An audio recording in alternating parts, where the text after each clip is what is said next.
Le 18 juin 2025, le Conseil des ministres de la Côte d'Ivoire s'est réuni sous la présidence d'Alassane Ouattara au palais présidentiel d'Abidjan, de 11h à 13h30, pour délibérer sur des mesures cruciales visant à renforcer l'économie, la gouvernance et le bien-être social du pays. Cette session a abordé des sujets variés, allant des réformes fiscales à la durabilité environnementale, démontrant l'engagement du gouvernement envers le progrès. Un point central de la réunion a été l'abrogation de la taxe de soutien au développement de l'activité de raffinage, TSDAR, instaurée en 2018 pour restructurer la dette de la Société ivoirienne de raffinage, SIR. À fin juin 2025, cette taxe aura permis de rembourser intégralement la dette de la SIR, restaurant ainsi son équilibre financier. En conséquence, 2 ordonnances ont été adoptées, l'une supprimant la TSDAR et l'autre modifiant l'article 411 du Code général des impôts. Ces mesures réduisent les prélèvements sur les prix des produits pétroliers et réaffectent environ 2/3 des fonds précédemment collectés à une nouvelle composante de la taxe spécifique unique, TSU.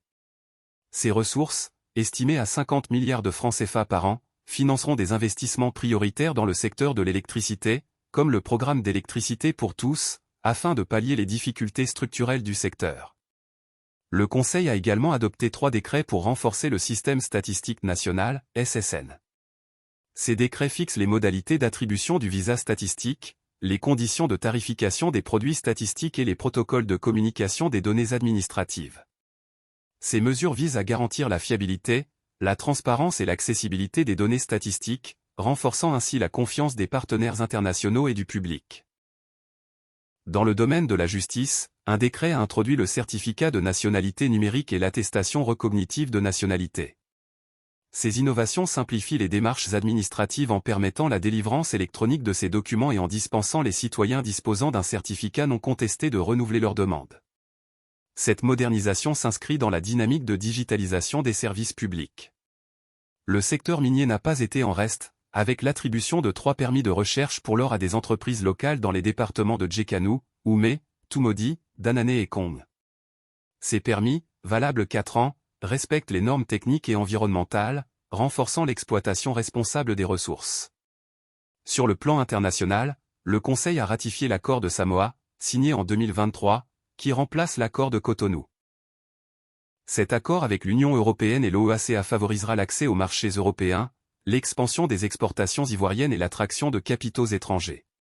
Par ailleurs, un décret a déclaré d'utilité publique un site de 30 hectares à Tangrela pour l'extension d'une centrale solaire, avec des indemnisations prévues pour les détenteurs de droits.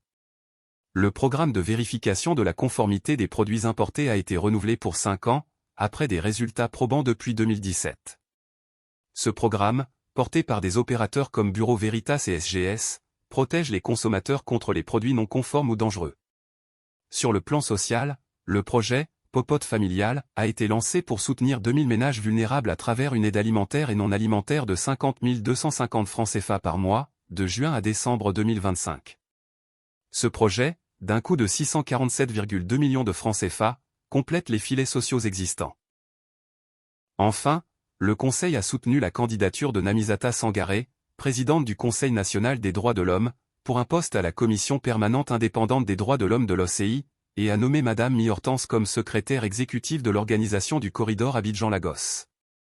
Les résultats du BEPC 2024 à 2025, avec un taux de réussite de 51,41%, ont également été salués, marquant une hausse significative par rapport à l'année précédente. Ces décisions reflètent la vision d'un gouvernement résolu à moderniser, stabiliser et promouvoir une croissance inclusive en Côte d'Ivoire.